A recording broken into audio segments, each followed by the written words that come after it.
things are putting them out to be. Let's take a break. When we come back, we're going to have our guest, Katie Kamara, come on, and we're very excited to have her on. She's an author, she's a publisher, she's an editor, she's sort of a woman of all things, and I just adore her, and we'll get into some different discussions with her. Shifting gears on you, if you guys want to call in, 260-494-3937, Skype line JDA Film, chat room over at LNMRadioNetwork.com. We're also live streaming onto YouTube, youtube.com/C/Open Eyes Network. We'll be back in just a few minutes, folks.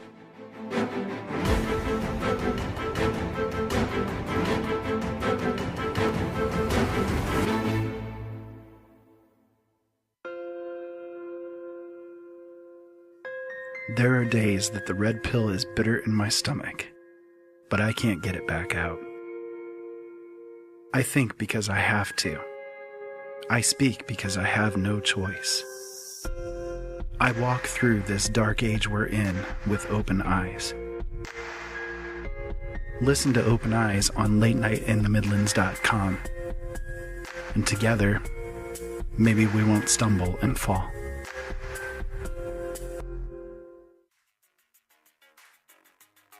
The LNM Radio Network offers a chat room for you, the listener, to connect with others whom are interested in the topics and guests that the LNM Radio Network brings to you. During the live shows, the hosts will even visit the chat room and chat with you, the listener. Click on the big red Chat and Listen button at the top of the website and join us. No subscription is needed at either LNMRadioNetwork.com or LateNightInTheMidlands.com. Why subscribe to Late Night in the Midlands, you ask? Well, I'll tell you why. Late Night in the Midlands covers everything, and through the thousands of expert guests who have joined Michael Vera on his show, come pieces of the big puzzle, which started many years ago. Michael and his guests reveal information dating back to the beginning of time. To this very moment, Michael Vera not only brings you the best guests with the best information, but Michael is not afraid to call out those who are less than honest. You see, in this day and age, we need a radio show we can count on and a radio host we can trust to expose the truth one show at a time. So become a late nighter and subscribe now. Talk radio like no other. Late Night in the Midlands, bringing the truth back to talk radio. Attention, listeners of the Secret Teachings radio program. You can now listen to our live 3-hour broadcast every Wednesday, Saturday, and Sunday at 4 p.m. Eastern Standard Time, 1 p.m. Pacific on the LNM Radio Network. Join us for great guests, ancient mysteries, modern corruption, and philosophies for self-improvement. This show focuses on the synchronicity of alternative news, history, health, the paranormal, the occult, politics, transhumanism, symbolism, and philosophy with guests from around the world. No subject is off limits, so come join us at 4 p.m. Eastern Standard Time for the show removed from 2 separate networks in 6 years, including Art Bell and Keith Rowland's Dark Matter, for refusal to censor content. For more information on the broadcast, how to listen, or how to subscribe to our entire show archive, you can visit www.thesecretteachings.info.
Welcome back to Open Eyes. My name is Ira Robinson, and hopefully you guys are having a good time tonight. And I definitely revealed a whole lot of info there at the beginning hour.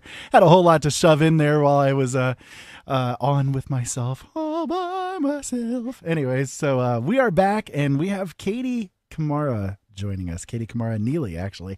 And she's going to give her own bio, I think, because she's just got an incredible amount of information going for her. Katie, welcome to the show.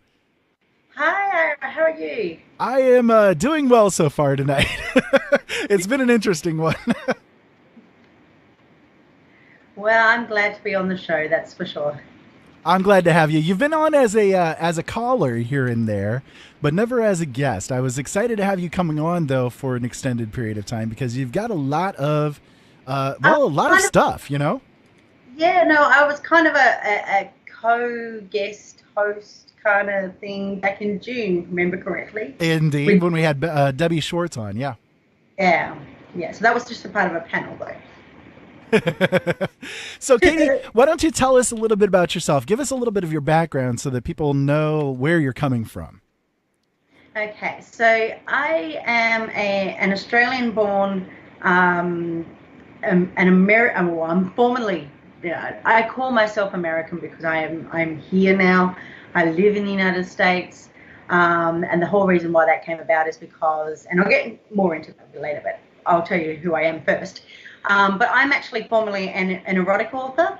I do romance, but predominantly erotica. I got my name and built my trademark on it, as well as romance. I'm also a poet as well in erotica and romance as well. I also got my name by writing self-help books. So a lot of people are under the assumption that I write erotica for the fact, what erotica is. But in actual fact, I don't. I write erotica purely for the simple fact is I'm trying to help other couples who maybe need, just spruce up their love life kind of thing. And the reason why I do that is because not only do I have erotica, I also have, I speak on the wisdom part, the wisdom part of relationships, life, the lessons we're taught. And in doing so, what I've done is I've done the whole trifecta. So I do erotica, so sex, love, and relationships. I also speak on parenting and all sorts of other things. So purely, it's like a trifecta of therapy for people who are going through relationship problems and things like that. Sure. So now, more like a counselor type of thing, right? Yeah, it is like that. In actual fact, in terms of the erotica that I write, I have been given quite extraordinary reviews on it. In fact, one of the biggest American authors here in the United States, you might have known her as Zane. I have had reviews that have compared between me and Zane, and I am nowhere near to be compared with Zane. I've also been endorsed by a Hollywood producer who then wanted me to write a script to actually write off the back. Well, technically it would be writing off the back of 50 Shades of Grey. And 50 Shades of Grey hasn't got anything on my work either. So, so that's why it's the type of work that I'm formerly known for is the type of work that you really don't want to be reading out in public. It really isn't. Well, I know as far as that particular genre is concerned, I've done a lot of research into like the genres, the writing process, where the money is, so on and so forth. And one of the things that I've discovered is that erotica is actually one of the biggest, unsurprisingly, it's one of the biggest money makers as far as writing goes, especially on places like Amazon through Kindle, where you see literally thousands upon thousands of these, short 99-cent erotic stories that are, between 5 and 10,000 words, just real quick reads and that kind of thing. And a lot of it's junk, of course, but it kind of amazes me. It kind of blows me away how really huge that whole genre really is. Well, the one of the biggest accolades that I have, other than being endorsed by a Hollywood producer, I won't mention his name because he remains anonymous. But I can tell you he was the producer of The Desperate Housewives of New York. I have, through his contacts, I was also endorsed by Christina Ricci. I mean, we all know her as a B-grade actress now. So she absolutely loves my work. They were going to do that. Yeah, if I had written it, I mean, I didn't get around to writing the script, but the offer is still there if I ever wanted to go back to it. Back in 2012, 2013, they were actually looking for people who to write a script, not so much to write off the back of 50 Shades of Grey, but they were also looking for something that was dark erotic fantasy that really hadn't hit the TV screens since the 80s. They were wanting something because they found a little niche market per se.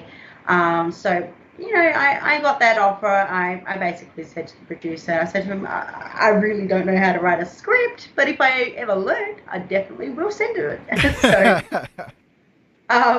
So yeah, I mean, it's nice to know that. I mean, I have the type of writing where it's not the when you read a story and you read the words, but you're telling a story, not necessarily the words are actually jumping out at you.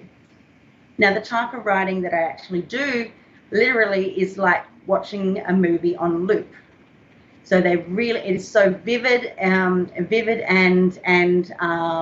what's the word? Practical in a way. Gotcha. And I won't go too deep into that unless you know what my writing's actually about. So,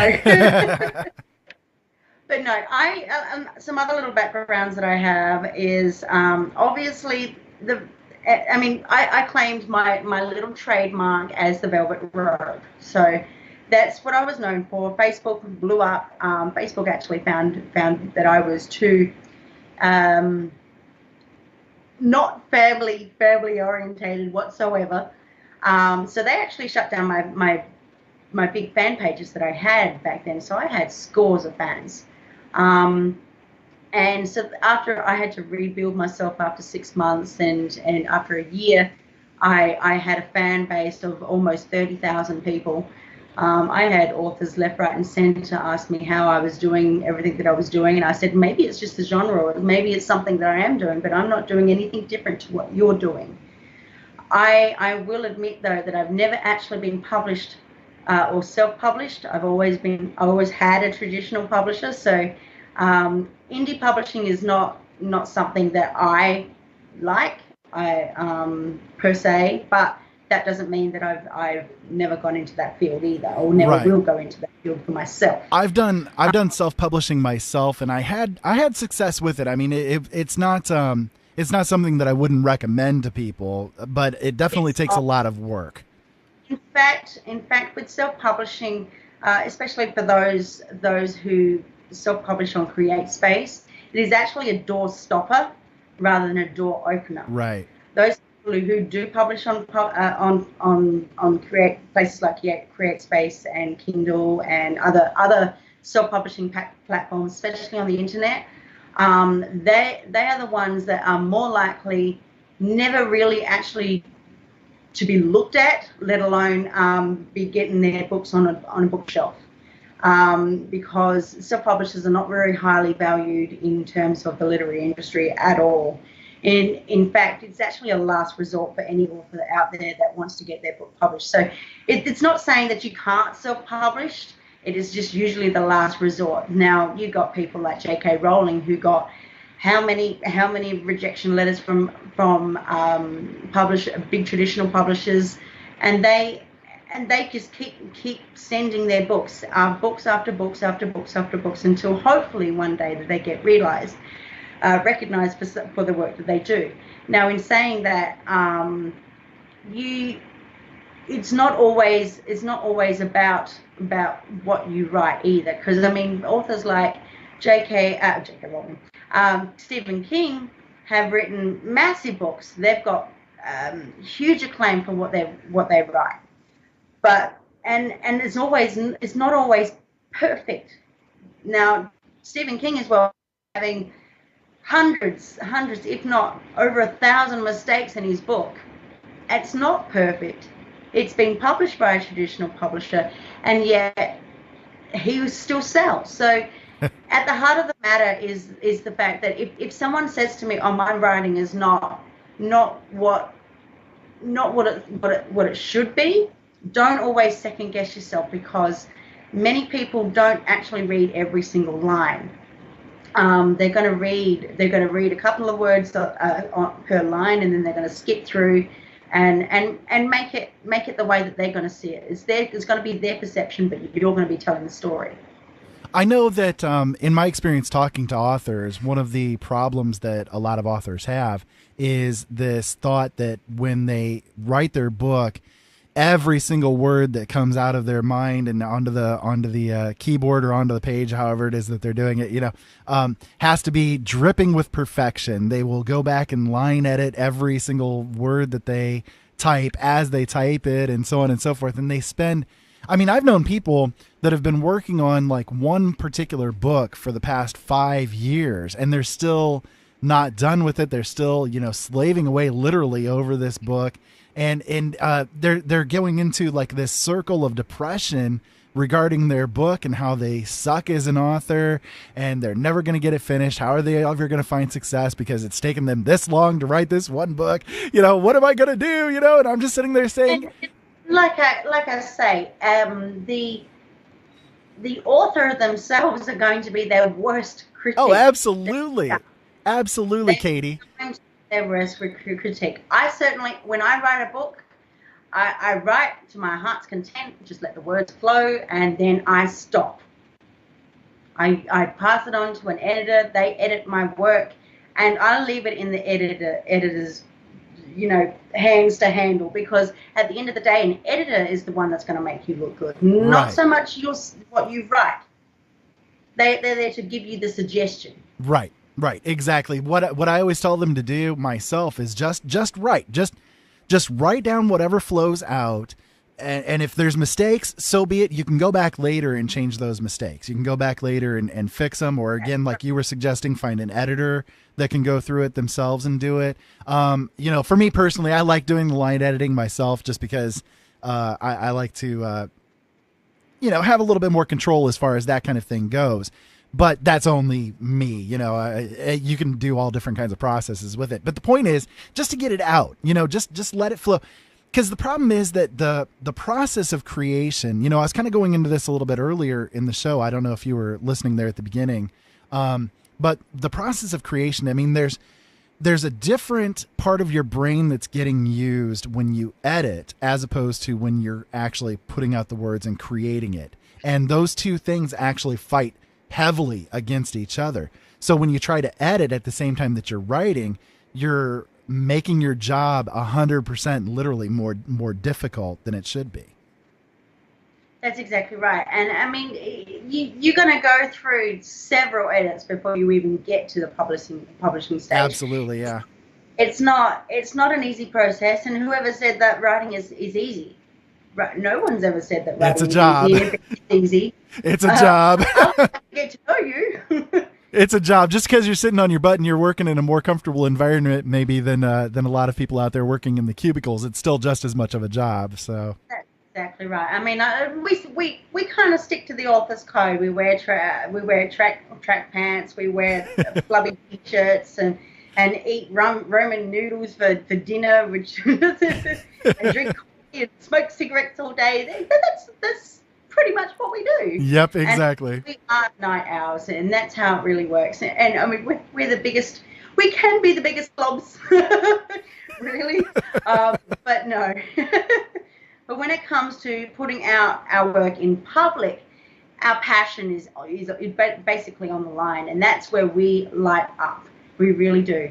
And we could sit there for hours on end telling you stories and telling you how to write a book and how the simple processes go.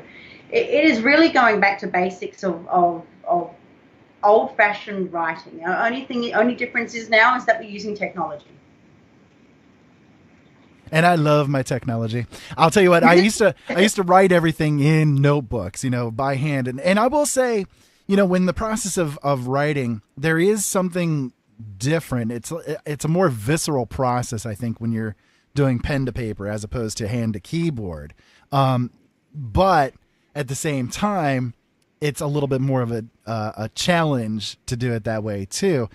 And you're eventually going to be typing it in anyways, So for me, I love using the systems that I've got. So yeah, well, we live in a technological age now, so there's not very many people out there, or publishers included, that do anything on paper anymore. It's not. Yeah. It's all digital. Yeah. Now, I will say one of the things that I've gotten to help myself, and I'd love to get your thoughts on this, is this idea of distractions, because one of the biggest problems I think that writers today have, as opposed to writers 20, 30, even 50 years ago had, is that there are so many more easy distractions today than there used to be. Yes, the technology is great. We're sitting at these keyboards and having a wonderful time typing out our story, but at the same time, it's easy to all tab out into Facebook and pay attention to what somebody just posted, or check your email, and on and on and on. And one of the things that I got recently, and I'll show it here real quick, is this little device. It's called a Neo. This thing is just amazing. I love this thing. It's literally like a laptop that has nothing else other than just a writing program installed on it, and it's definitely helped me increase my writing by at least 50%. That's pretty much what I figured. I used to get, maybe, if I was lucky, about 2,000 words in a day, just because I was so easily distracted away. And now I'm finding 5,000, 10,000 word days are pretty easy for me to do. So it's been a drastic increase. But what do you think as far as all of that is concerned? Well, when I first started writing, I was writing at night. I mean, I'm a mother of 4 children, so very small children. So you've got built-in distractions. Yeah. So what I did is I went out and got myself a really good headphone, and I put them on, and I loaded up all the music that I like. After I finished, because I wrote four erotica books in 8 months. So after I'd finished writing with that, I went on to what I've called the Velvet Rope. See, I have a Velvet Erotica, and I also have the Velvet Rope Wisdom, which is the other part of the trifecta that I was talking about.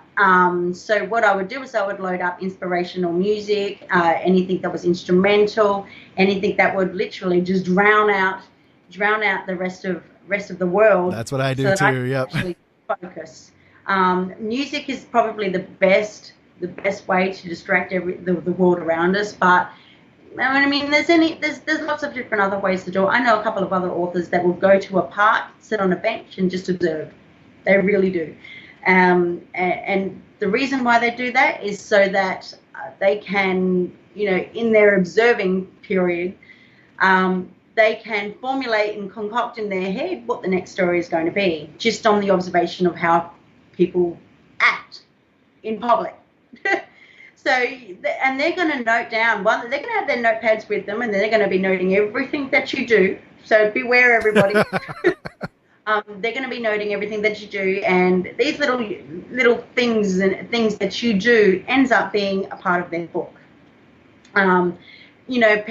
News items that are depressing, those type of things. Especially for people that write murder mysteries, some people actually tend to watch the news items that come up about murders and all that kind of stuff, and homicides, and they will try and concoct a storyline from that. It doesn't sound right, but I mean, those little things can actually help you steer a storyline and craft it the way that you want it, and come up with a very crazy storyline that you would never even thought of, just by using simple items out in the public. So, sure, yeah, that's actually one of the beware before you actually step foot outside, because there's always going to be someone out there that's going to be picked on unintentionally that's going to end up in a book. So yeah, I know when I do like writing advice, because I do that Write Blind site, write-blind.com for you guys that are out there interested.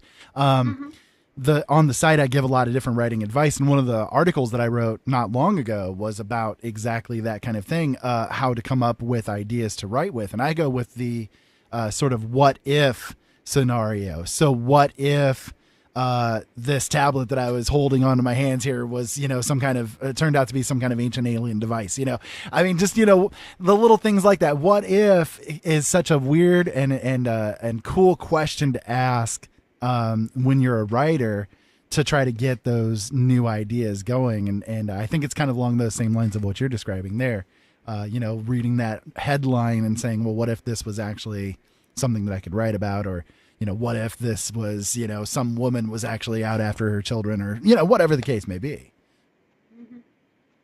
Yeah, because I mean, with my writes, like I said, I have the Velvet Road Wisdom, so that's the other part of my writing.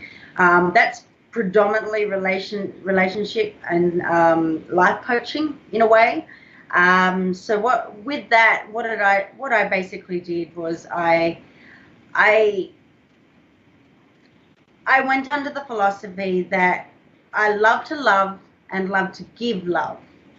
And that's always been my universe. So what I actually did at 8:00 every evening on Facebook, I would write up or basically pick out a whole heap of inspirational quotes, and I would post them randomly every 2 minutes. I would post. And basically what it ended up doing is, littering everybody's news feeds, and they got to wake up, and being that it was 7:00 in the morning on the east coast of the US, everybody who was up getting ready for work and all that kind of stuff got to see all these inspirational quotes. And from that, I started writing motivational quotes. So I became very well known for motivational quotes all over Facebook. Hence United States is a God-fearing country, so I didn't use it to play on it. I used it to help other people, because I knew that the United States wasn't, the people of the United States, I should say, weren't always happy people. So in order to bring them out of the dark, I kind of, you have to give some inspiration to somebody else who's going through a tough time. Yeah, exactly. Especially when you're getting up for work every morning. Everyone wants that feel-good motivation to go to work feeling good and all that kind of stuff about themselves and everybody else. So I am a realist, and I do talk directly to people about their.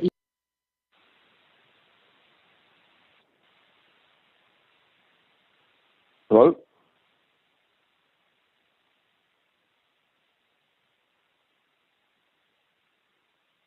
Sorry, guys, we got a little tech issue going on here. Trying to get back to Katie. I'm sorry.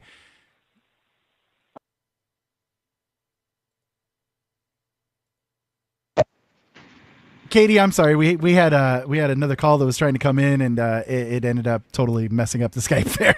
I was like going, what's going on? Go figure. I'm sorry about that. No, that's okay. Yeah, I guess for whatever reason, it just doesn't want to join us tonight. I might be having some of the issues that Michael was having with his Skype going on. So anyways, go ahead. I'm sorry. No, that's okay. Excuse me. So basically what I became was a truth and knowledge seeker. I am an open spiritualist. In other words, I am multi-religious. I did study religious theology in university, so I do have a extensive background in that. But I chose not to preach on any one religion whatsoever. So that's the fundamentals of it. So I can actually talk to people without having to mention one word of God, right, and let them realize it for themselves. So I basically use that to help other people self-improve and transform themselves. My job is not to tell you how things are done. My job is to teach you how to go about the situations and do it in your own way. I'm not there to change you, but that's what my work is about. So that's part of what I do. So in other words, women who have had a relationship, and a lot of it is actually based on my own relationships and things that I've experienced in life too. So I'm just basically handing it down from what I've learned. It's the right what you know thing, right? Yeah, I mean, well, being that I am a mother, I am instinctual, and very maternal, so it's not like I'm withholding information from anybody else. And a lot of the work that I do, even in publishing, I'm there 100% mentoring people, even if it's not a client of mine. I'm still going to say, hey, here's a guide. It may not be the best answer, but I'm going to give you the best that I can give you. And that's one of the reasons why I actually really have enjoyed dealing with you guys over there at the Neely Worldwide Publishing, is that you've got that side of things too. I mean, I definitely wanted to go into that tonight with you as well, as far as the publishing industry goes. But one of the things that I've discovered with you guys is that you really are about the authors that are in your stable. You really are about supporting us, helping us to get the most out of our marketing that we do, the most out of our time that we spend, and you've been there every step of the way. And I'll tell you what, it's been an absolute amazing experience for me, because I've dealt with traditional publishers before too. And I'll tell you what, man, most of the time it's a nightmare to deal with. Yeah. And they are literally corporate bullies. They really are. They're corporate bullies. They don't really give a crap about you. You're just nothing but a moneymaker for them. Right. Yep. Yep. That's how they treat people. I don't treat people like that. It is not my way of life. Because you got to remember the fundamentalist reasoning behind the reason why I started a publishing company in the first place is because I wanted to give back to authors that were struggling, and who give them every bit of opportunity to get them published too. Because I am, at the end of the day, regardless business or not, I am no different to you. Absolutely no different to you. So, it's apart from having a passion in terms of writing, a passion is to help and teach other people as well. So as much as I can give, that's what I'll do. And it reflects in everything that I do too. Yeah, it really does. It really does. I mean, again, I dealt with you guys before becoming an author for you, and I saw you were that way even before I stepped into the business side of things with you guys. And I saw for myself, how you really are. You're a passionate person, and you are so open to sharing all of your passions with anybody who cares to listen, and even those who don't. So, well, that's exactly right. I mean, opinions. So, but might I mention just one quote that I actually wrote this back in 2012.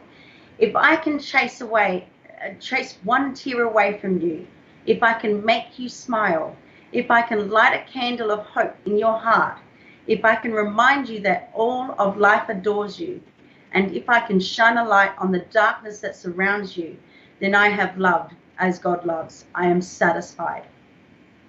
And I love that, because that's almost word for word how I feel about doing my shows, and about how I do my writing process as well. It's the same point. I want to help people out. I want people to understand the universe. I want to expand people's minds. I want to, bring them to a point in their lives where they don't feel that negativity all the time, and that they can realize that even if the circumstances that they're in are dark circumstances, they themselves are bright, shining beacons of love and light. And that's what they need to focus on, not the darkness around them. That's exactly right. Now, I mean, I am multi-genre. So when I started out in erotica, I thought, hang on, well, maybe I should just do erotica. But then I thought, no, it's not interesting anymore. So I went into motivational speaking. I did poetry. I did, I did self-motivational books. It's not. I went into cooking. I'm releasing a cooking book this year. I've now got to children's books. So I've got three. Katie Kamara is what I'm known for. That's my flagship name. It is actually a real name. It's my ex-husband. Well, my married name before I got married again. So I'm known now as Katie Neely because that is my new name. Now that I'm married, but then I had to diverse into Catherine Ann, and the reason why I did that is because, being that I'm so multi-genred, I wanted to be known as certain different names for certain different things. Now, Obviously, I wouldn't call myself Katie Kamara and be an erotic author and be a children's author at the same time. Little weird, yeah. So if people are out there looking for me, and that I do have two other pen names, and they're legitimate names too. So that's like with me. I've actually done publishing in the erotica field myself, but nobody out there knows who I am. It's definitely a different pen name than anything I use. So. I went out and did multiple websites. I did one for one genre, one for the other, just to separate everything, because erotica is not my life. It really isn't, and it never was. And it was something that I was trying out in some spare time and all that kind of stuff. And I had people come to me and go, "Why did you write this stuff?" And I'm like, well, I wrote it because that was what I wanted to write at that time. But now I've diversified, and it's not everything to me at all. So, but I tell people, read my work. If you just read it, but don't tell me anything about it. I don't want to know. And there is good reason for that. I do know that. I know you've read some of my work, so yeah. But no, now the whole reason why I came to the United States in the first place is because I sent my work off for a little. It was like an anthology competition that I was getting into, and the publisher, who was a traditional underground erotic publisher in Melbourne, in Australia, the chief and editor looked at my work, and she goes, "I really, really want to use your work. I want to put it in this anthology. Only one problem. It was too explicit." And I'm like, "You're an erotic publisher and you think it's too explicit?" Yeah. But what I'm going to do is I'm going to write you a referral letter to go to basically go to the United States, because the United States is formerly known as the home of porn. Yep. So I went all out, and I wasn't even working. I was a single mother. I saved all my pennies, and I moved to the United States. So, and this was just over 2 years ago now. And I did really, really well. I did a book. I lost what we call our author's virginity doing a book, my first book signing in Baltimore, and that was absolutely. I lit up like a light bulb. I really did, and I absolutely enjoyed every last little bit of it. And so I every now and again I'll go out and I'll talk about my work, and just to inspire another person. I don't necessarily say I'm not one of those authors that think about money. Now that's the last thing an author should be thinking about too. I look at my work and say, hey, here's my book. You want to read it? Sure, go ahead and read it, because my work is my work. My work is not the type of work that I want. Well, you got great work, but and I want to have a big conversation about it with you. My work, I'm putting it out for you to read, enjoy, and just admire the work for what it is. Not necessarily for who wrote it. Yeah, there are definitely some authors that are out there that do the attitude of, this is a business. I'm just putting out products, and so If you buy it, I want to make the profit and so on and so forth. And there's nothing wrong with thinking, okay, I want to make money off of what I'm writing, of course. But at the same time, I think your attitudes towards your writings are sort of like mine. These are like my kids. This is a part of me. This is a part of my soul that I put out for people to read. It's not just for profit kind of thing. Yeah, I mean, there are plenty of people out there that and I call them, and don't, for anyone who's listening, don't be offended if you are an author, but I do think there's a lot of wannabe authors out there that just purely want to write a book just to make money. Yeah. And it's not about the money. Being an author never has been and never will be about the money, because an author that is little well known, especially if you're starting out, may only make $1,000 a year. Authors that have been around for years can usually make, their average income is maybe $10,000 a year. Right. People who are well known, like J.K. Rowling and Raymond Feist and all of those big people, they've been around for years, but a lot of their money is made not just the millions of books that they sell. It's because they're constantly in the limelight, promoting and endorsing other people. It's a lot of work.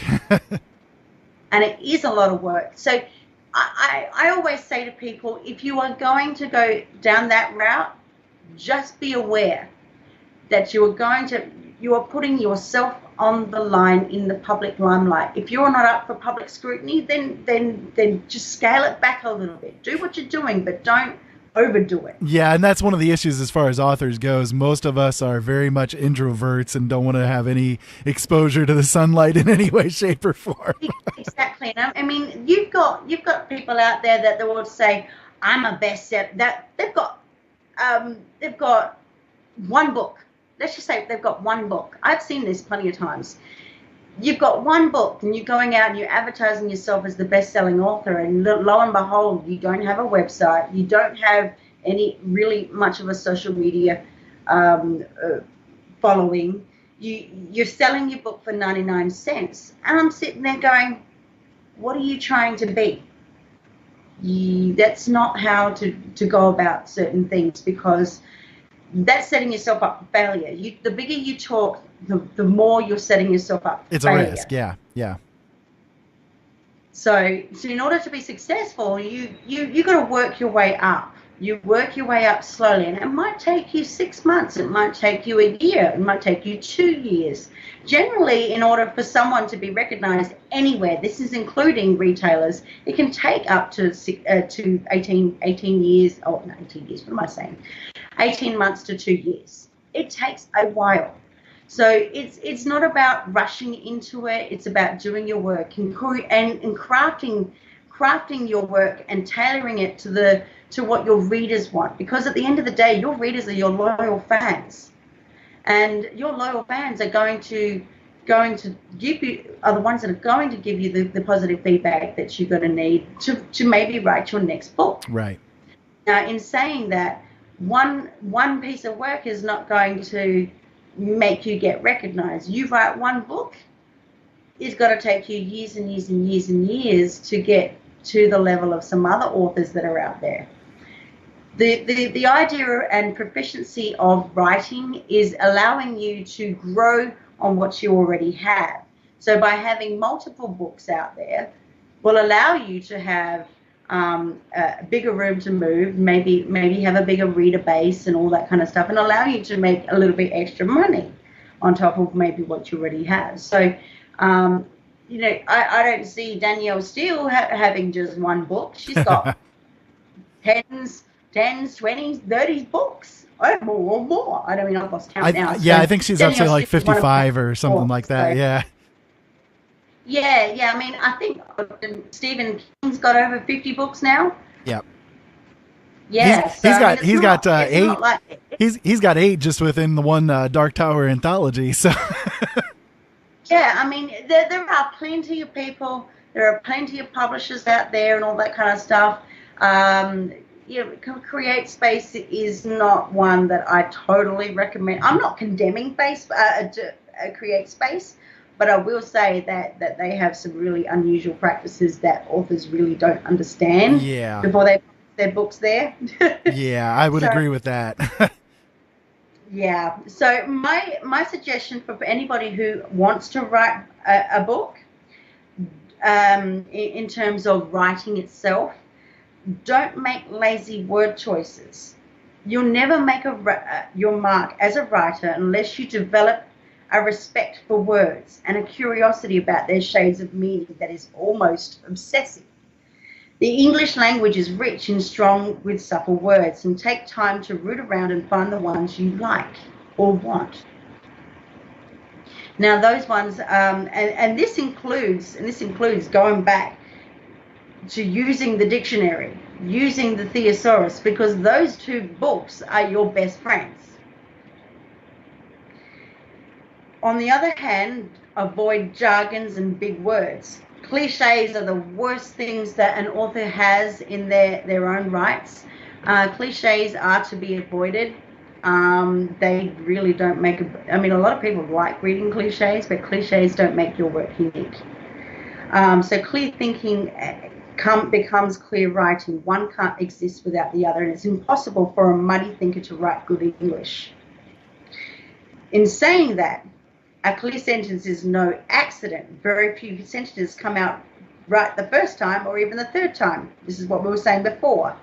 Remember that in these moments of despair, if you find writing is hard, it's because it is. Always write in the first person. Writing is an intimate transaction between two people conducting on paper, and it will go well to the extent that it actually retains its humanity. If you keep in the first person and true to yourself, the sooner you'll find your style. Sell yourself and your subject will exert on its own appeal. Believe in your identity and your own opinions, and because writing is an act of ego, and you might as well admit it. Don't ask who your audience is. You are the audience. You are writing primarily to please yourself, and if you go about it with enjoyment, you'll actually entertain the readers who are worth writing for. Study other books. Study other books will allow you to grow your own writing. Find another book of the same genre, and don't copy them, but just because you'll be able to play with them, but actually follow with what they're writing and see if you can craft your style by having a look at another book. And these are books that go back that are centuries old to the modern contemporary genres. Read everything you write out aloud for rhythm and sound. Good writers of prose must be part poet, because they are always listening to what they write. And don't ever believe that you are going to write anything definitive. Decide on what corner of your subject you're going to bite off, and be content. Cover it well, and then stop. Now, that's so just recapping: be diligent, be ruthless, be good, be practical, and be yourself. That is the writing. That is the advice I can give to listeners that are out there that are wanting to write a book. It's not an entire list of things that you could possibly do, but I mean, I'm open for people who do want to actually ask about how to write a book properly and all that kind of stuff. I actually do consultation too, so for people who are struggling, by all means, let me know. Send me an email. So where can people get a hold of you? We've got a few minutes that are left here. Where can people get a hold of you, find your books, all that kind of good jazz? I have multiple books. I am on www.kkamara.webs.com. I'm also on the velvetropewisdom.wordpress.com and the velvetropeerotica.wordpress.com, and I'm also on the neelyworldwidepublishing.com website too. So I can be contacted on all four websites. I've also got business details up on Neely Worldwide Publishing as well. So, but that's including publishing and mentor as an author as well. So, but I mean, I'm here. I'm available for people who want to have their work, an opportunity for their work to be looked at. I'm quite happy, to read your work and give you an opinion or a review, just like you do with your work, Ara. I do have 8 books. They are currently up in my bookstore on the Neely Worldwide Publishing website. Some books are available on Amazon, some are not. Just depends on the books that I've chosen too. So, and they are legitimately published too. They're not self-published books at all. So, but like I said, if anyone is actually wanting to email me, you can reach me at Katien, Katien, for Neely, at neelyproductionsinc.com too. So that's my email address. Sounds awesome. So with all that in mind, any kind of final things that you'd like to get out there as far as authors go? I would say be brave, be bold, be you. Because at the end of the day, if you are stuck, and I'm not just talking about writer's block here, I'm talking about people that procrastinate. People that procrastinate will spend 5 years at least trying to find their own common ground with their own rights. Find your common ground. Be brave, be bold, and get your work out there. Because what's the worst that could really happen? There isn't anything that could really happen. Yeah, you may get rejection letters and all that kind of stuff, but rejection letters should be for you to set an example of your own work. Use that as a motivation to keep moving, keep writing, keep doing what you do best, and live it out as a passion, not just a once-off book that you want the world to see. Tell your story and tell it in your own way. Don't rely on giving everything to the reader, because the reader is going to be your worst critic as well. So that works hand in hand with yourself. So, but just go back to basics. If you can't use a computer, write it down. Write it down on a piece of paper. The words will come to you. Distract yourself. I agree 100% with that. I will say too that for me, rejection letters kind of seem like a badge of honor almost. It shows that you at least did the work and you got it out there. That's a badge of honor. That's right there more than 99% of the other authors out there have ever done. Well, I will mention one thing is the fact that authors that do get rejection letters, especially within a certain amount of time. Traditional publishers, I'll tell you one thing. Traditional publishers will look at the first page of your book. If your first page does not stand out, you will get a rejection letter. That's how traditional publishers work. The other thing is too is that if they get more than one, if they read into more than one page too, they're going to examine you and see whether you're worth the risk. Because they're going to pay for you to get published, right? And you make it in advance. So if they get more than one page, if you stand out for more than one page, then you may not get a rejection letter. But if you get a rejection letter, 9 times out of 10, they've read the first page and they've discarded your work and pretty much trashed it. Yeah, I got advice from Stephen King himself. Doesn't really sound good at all. I got advice from Stephen King himself when I asked him what he thought was the most important thing, and he said that that first line, you have to craft that first line to be as perfect as you can get it. The rest of it, it's what it is, but that first line is what's going to be the calling card for that particular book that you've written. So. Yeah, and usually it's only just a paragraph. It's not even an entire page. It's the first paragraph. Exactly. So whenever I write, that's kind of what I focus on. Katie, thank you so much for being here tonight. I really appreciate it. We're going to have your info linked up on the archive for this show as well. So. Well, thank you for letting me be on the show. I hope I've been valuable with information here. I could probably talk for hours. Indeed, I've heard it. Thank you. Thank you, Katie. Much love to you. We'll talk to you again soon. All right. No, you have a good night, and same with everybody else. Bye-bye. Bye. So there you guys go. Katie Neely, she's a great person, and I definitely recommend you guys go and take a look over at her works. We're going to have the stuff from her linked up on the archive of this show. It's going to be over at openeyesnetwork.com as well as youtube.com/C/openeyesnetwork. If you guys want to send us an email, you can send it to feedback@openeyesnetwork.com, and social media, we're everywhere. Open Eyes Network on all of the different platforms out there. And take advantage of it, folks. Don't forget the info that I gave you guys at the beginning of the show. If you missed it, make sure you guys go back to it.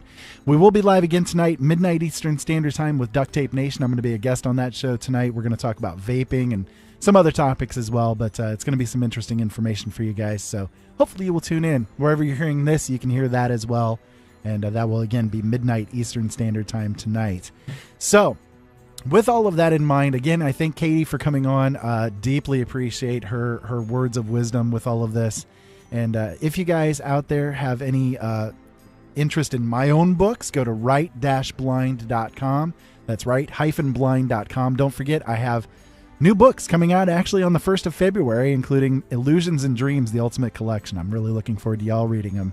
Until next time, keep safe out there, have fun, and thank you so much as always for listening. We'll talk to you again soon.